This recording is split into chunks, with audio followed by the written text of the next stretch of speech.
When you hear Vladimir Putin talk about the Ukrainian government as being full of neo-Nazis,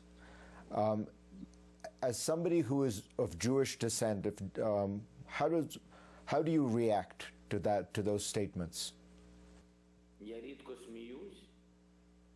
Well, there are rare occasions when I smile and when I laugh. For me to hear it, it's as if something similar to a joke. I cannot take this statement seriously. So, upon hearing the situation, hearing the statements at first, you just think to yourself that this person has been in the leadership position for so many years, and this person is supposed to have a very clear understanding of what Ukrainian people are because of the Soviet legacy. But I think that currently Putin is an information bubble. I think this is information bunker, and it is so powerful, this bunker of information, that he really thinks that Ukrainians are neo-Nazis. So this is a laughable statement for me. But then a strike of fear resurfaces. I'm not afraid of anything except for people. But the fact is that if he is serious about these statements, he might be capable of very horrendous steps, because that would mean that this is not a game for him. If he really believes in this, if it's not a game, then we will just continue fighting against it. If it's a game, but if it's not a game, if he's serious about it, if he thinks that this is his mission to conquer our territories, and if he sees signs of neo-Nazism in our country, that many questions emerge about what else he is capable of doing for the sake of his ambitions and for the sake of his mission. So this what gives rise to a feeling which is not very pleasant and which is very frightening, very hazardous, that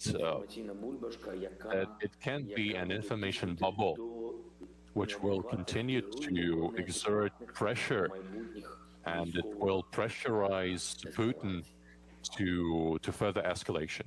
Can I ask you something about your family history? Your grandfather, Simeon, is the only survivor out of the Holocaust and World War II. Tell us a little bit about that, and what was the lesson, what are the values you drew from it when you would hear those stories in your family?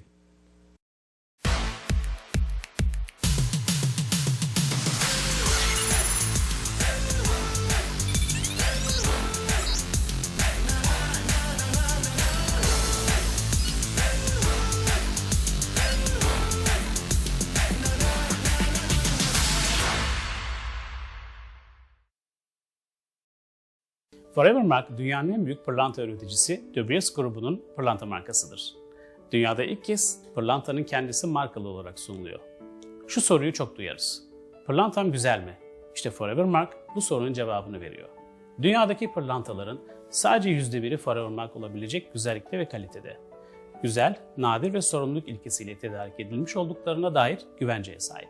Forever Mark seçilmiş madenlerden gelen pırlantaları yüksek kalite standartlarına göre tek tek ayırıyor ve sadece en güzel olanları Forever Mark markası veriyor. Bu pırlantalar dünyanın en seçkin pırlanta ustaları tarafından işleniyor. Mükemmel kalitede kesime sahip oldukları için elinize alır almaz ışıl ışıl parlamalarıyla dikkat çekiyor. Kesim, berraklık, renk ve karatlarıyla öne çıkıyor. Her Forever Mark pırlantası özel bir kimlik numarası ile mühürlü. Bu kimlik numarası Forever Mark sembolüyle birlikte pırlantanın tam kalbinde yer alıyor ve o pırlantanın sadece size ait olduğunu gösteriyor. Forever Mark'ı Türkiye'de sadece Zen Pırlanta'da üstelik 2500 liradan başlayan fiyatlarla bulabilirsiniz.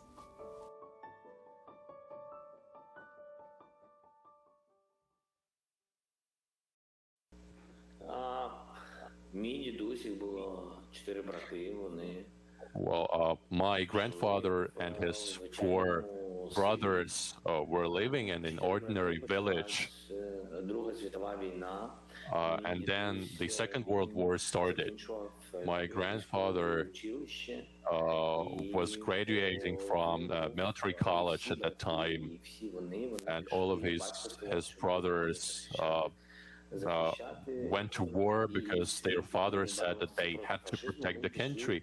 They had to fight fascism, so they went to war, and all the brothers died. And my grandfather survived the entire war. His father and his mother were killed in a terrible fire. The Nazis set ablaze the entire village where they lived and where my grandfather was born. All the brothers perished in the front line. He was alone to be left standing. He returned home. He ended up in the city of Kryvyi Rih, where I was born. He was a captain of an infantry unit. He was awarded with a number of military orders, like a Red Cross, like a Red Star, for his heroism and his bravery. He was wounded at war, and after the war, he started working as an investigator, catching criminals, and eventually he became a colonel in independent Ukraine. So that is basically his life story. So when Russians are telling about neo-Nazis and they turn to me, I just replied that I have lost my entire family in the war because all of them were exterminated during World War II. A number of my distant relatives are still living. Some of them are in the United States, in Poland, or in Israel. That is what I know. So basically, that is all. So Nazism in our family evokes a huge amount of misunderstanding. So we do not understand what they are talking about. What kind of Nazis in the country? We fought a war with these people, Nazis. So I have a question to those who are raising this topic of Nazism in the Russian Federation. I'd like to hear from them, in what front lines did their grandfathers fight? What countries their grandfathers liberated, how their grandfathers fought the Nazi Germany. I have this question to them. When some politicians in Russian Federation are raising this topic of neo-Nazism, Nazism, and fascism related to me, I have a question that, well, my biography is open, and everyone is well aware about my biography. You can find facts about my family and open sources. But what about the relatives of Russians?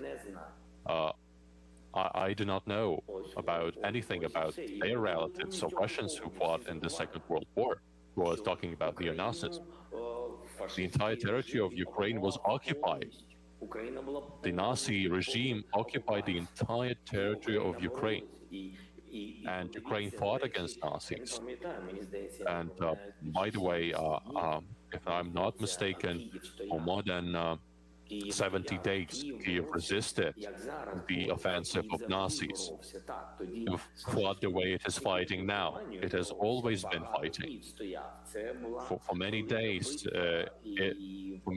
it was repelling the attacks. It was a great battle. Many people were dead, but they continued their resistance.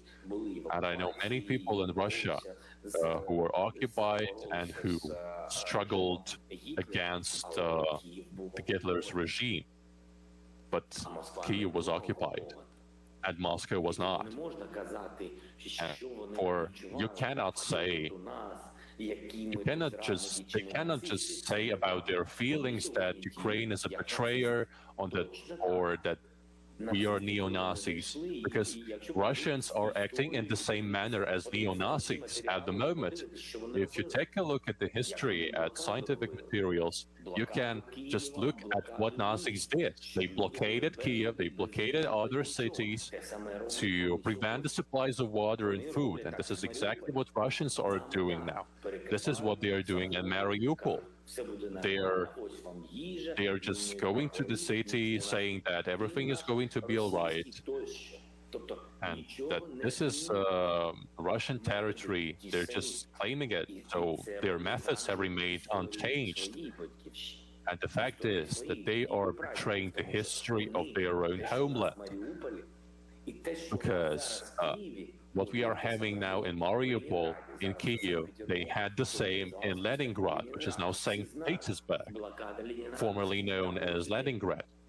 Everyone knows how many people died during the blockade of Leningrad. These people did not have enough food and water, and this is exactly what is happening in Ukraine. So who is the Nazi?